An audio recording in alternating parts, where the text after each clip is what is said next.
nghe bong phố này nè nhôm ngày này nhôm màu ca bong phố này màu ca này lấy bể ban quy mà chừng luôn tôi chứ ở toàn tum chả này tại bong phố nói phải mà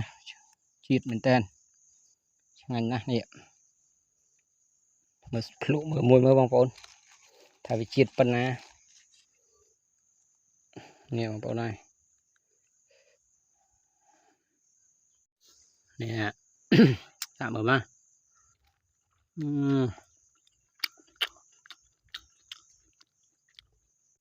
này bong phố này chỉ đó